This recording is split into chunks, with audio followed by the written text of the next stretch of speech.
I wanted to expand on a video I posted yesterday. I know there are some people who, and look, I put the videos up. I expect not everybody is going to be in agreement with what I'm saying. Bill Colley from Boardwalk Potatoes, but I had a post about the situation that took place. I believe it was Wednesday evening in Moscow, Idaho, where you had some Christians who were arrested because they weren't following the mask mandate while they were at a psalm sing. And I know that a lot of people now say there's somewhat of a double standard because there was a demonstration again yesterday in Moscow where some folks from the right and the Christian right came out, and they actually had a standoff with some Antifa demonstrators.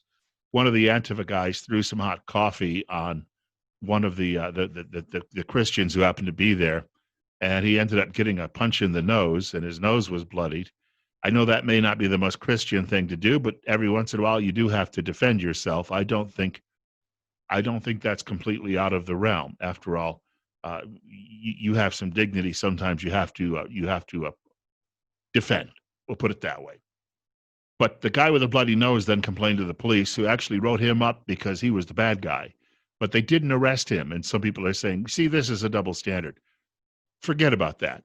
Here's why I think Christians should willingly be arrested. I'm not saying if you can't afford it, you can't afford bail, or you can't afford court costs, be your own judge here. Do what you have to do. But I say this because, and I was sharing this in a video I did with my business partner, Jake Smith, this morning. Think about those early Christians who were in the arena, and the wild beasts were tearing them to pieces. And the crowd, which used to come in Rome to watch these events take place, had a bloodlust. I think that was clear. That's why these games went on so very long. But the Christians, as they were being torn to bits, would be praying and singing. It must have been a terrible experience to go through, but they did it because they believed that they were going to a reward. Now, it actually had a profound impact on the consciences of the people who were in the stands witnessing it. And it then led to a great many more Christian conversions, because you could be cheering all of a sudden, and then suddenly you see these people willingly going to their deaths and not at all angry about what's going on, praising the Lord in that situation. So if someone comes up to you and says, look, you're not wearing a mask while you're standing here singing the doxology or whatever it happens to be, go along with them, because it's going to leave an impression on the public. And I say this because, have you seen the dueling releases from the governor's office as well as the mayor of Moscow? The governor is saying, well, it's not me, it's the mayor, and our own legislature allows him to get away with this because they created the laws that allow the mayors on the local level to have mask mandates. But the mayor of Moscow is turning around now and he's saying, well, it's not me, it's the legislature's fault, and I'm just kind of following the advice of Governor Little. In other words, there's a lot of this going on. Now, why is that happening?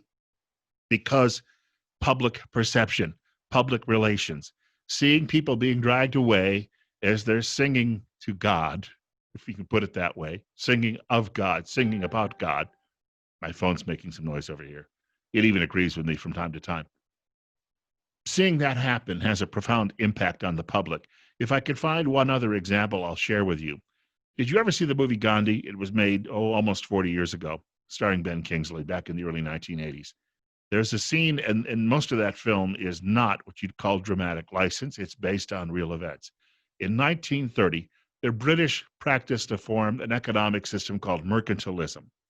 So they would colonize an area, but the idea was then to sell products to the people there. And the Indians, they were barred from making certain clothes. They were barred from making salt, which is what you would use to preserve food. In other words, that way the crown got the monopoly on all of these things and could enrich itself, or the crown companies, those that had gotten charters from the government to do this, usually well-connected, his lordship types. So Gandhi led a march of Indians, and the crowd ended up being in the thousands because as they saw him marching this long stretch to the Darasana Salt Works, people started falling in and saying, we want to take part in this. They got there, and they didn't fight.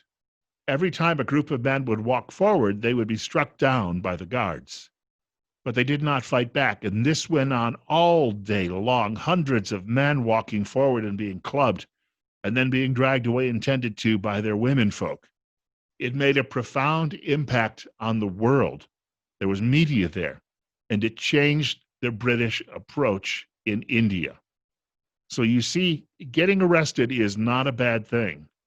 This is going to show the government for what it really is, and it is going to show that this government is biased when it comes to people of faith. For instance, you can have a BLM march and fire, but you can't go pray in a public space if you're not wearing a mask, or they tell you can't have a service because you can't have more than a certain number of people inside a church.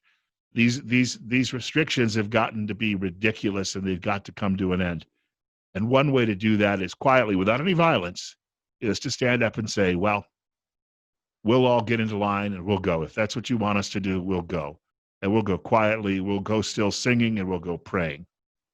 If you like our videos, click on the subscribe button at the top of the page, and you could always leave comments and suggestions in the comment sections below.